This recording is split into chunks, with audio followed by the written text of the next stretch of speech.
Nearly a decade, over 100 events that I've filmed, and honestly, I think I've made nearly every mistake possible, but that's kind of the point of this video because each one has taught me something. And after 100 events, you start to see patterns, right? Things that actually matter versus things that genuinely don't.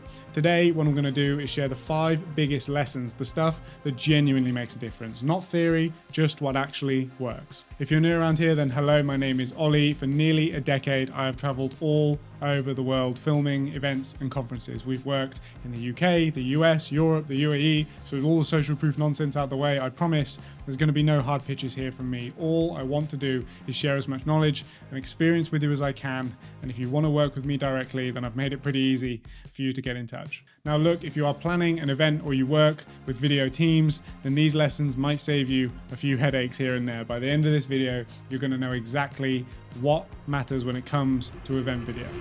So let's get into it. First lesson, speed is everything. And I wish that someone had told me this earlier because I spent the first few years of my career taking weeks to deliver the content, right? Polishing it, making it perfect, getting every single detail right. And by the time that I'd sent it over, no one cares anymore, right? The momentum was completely dead. The event is now old news. And all of that perfect editing is just wasted. Now, what we do is deliver within 48 to 72 hours, whilst the FOMO is still alive, whilst people are still talking about it, whilst the energy is still there. And the difference in the engagement is absolutely massive because your audience can't possibly remember your event as well in 2 weeks as they can in 2 days. So that's when you need to hit them with the content, right? It doesn't need to be perfect, it needs to be fast. Now that was probably the hardest lesson for me to learn because we're creatives, right? We want everything to be perfect, but perfect 2 weeks later is so much worse than good right now. Speed beats execution every single time. Second lesson, the best content does not happen on the stage.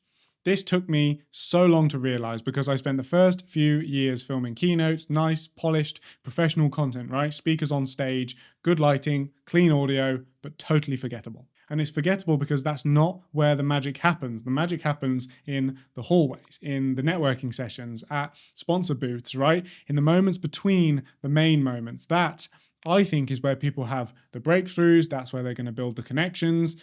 Ultimately, that is where all of the testimonials that you'll actually use and will actually sell next year's event is going to come from, not on stage, but off stage. So now we prioritize that stuff, right? The conversations, the networking, the reactions, the energy, because that is what's going to make someone think, I need to be there next year. Not a perfectly filmed speaker keynote, but the feeling of being in the room, right? Off stage is where that value lies. And it took me filming years of events to realize this. Third lesson, pre-planning matters so much more than the gear that you use. And I think this is a hard one for the video people because we love gear, right? Cameras, lenses, lights. We're always chasing the next upgrade or the best camera. But honestly, the difference between a good camera and a great camera is pretty minimal, especially in the context of an event where most people are just going to be watching your content on their phone anyway, right? The difference between showing up with no plan versus showing up with a proper strategy, now that is massive. Now what we do is map everything out before we are on site, right?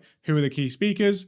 Which sessions matter the most? Which sponsors are going to need testimonials and content? What moments are going to actually convert, right? So when things happen, we're already in position, right? We're not reacting, we're expecting. And I think that makes a massive difference and way bigger difference than any camera upgrade has ever made. Fourth lesson is to have fun with your clients and your team. Look, I've worked on shoots where the vibe was heavy, everybody's stressed, we're just trying to get through the thing, right? And the work genuinely suffers, the relationships suffer, and honestly, it's just a miserable experience. Compare that when I've worked on shoots where everybody is enjoying themselves, when we're laughing between sessions, where we're excited about what we're capturing, when we're genuinely having a good time, the work is just better. The energy will show through the camera. The creativity is going to flow. People want to work with you again, right? So now it's our first core value here at OG Films. Have fun. And this isn't because we're unserious, because what I think is fun makes everything better. The work, the relationships, the experience. And I think personally life is too short to be miserable at work, right? It took me way too long to prioritize this, but now I will not work any other way. Fifth lesson here, your highlight reel is not enough.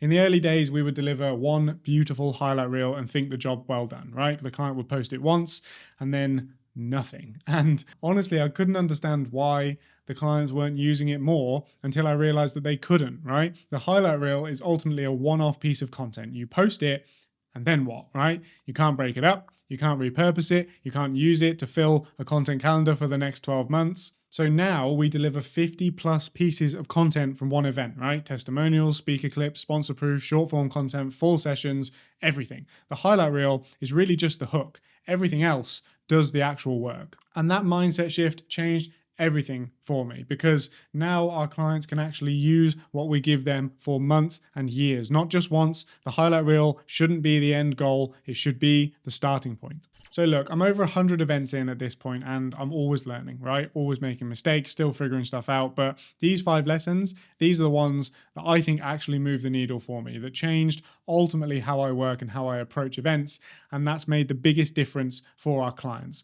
And if you're planning an event and you work with video teams, then I think that these might help you avoid some of the mistakes that I made, because look, events are expensive. There's no two ways about it. And video is the only thing that lives on after everything's said and done. So getting it right matters. Not perfect, just right. So if you're working on an event or you're working with a video team, I hope that these lessons genuinely help. They are not revolutionary. They're just what actually has worked for the past 10 years, right? Move fast, get off the stage, plan properly, have fun, think beyond the highlight reel. If you do these 5 things, then you are already ahead of most people in the industry. If this was helpful, then subscribe. I post every single week on events, video, and really the stuff that I don't see anybody else talking about. There's no fluff here, just what's actually working for me and my clients right now. Feel free to check out the rest of the videos on the channel, and I will see you very soon.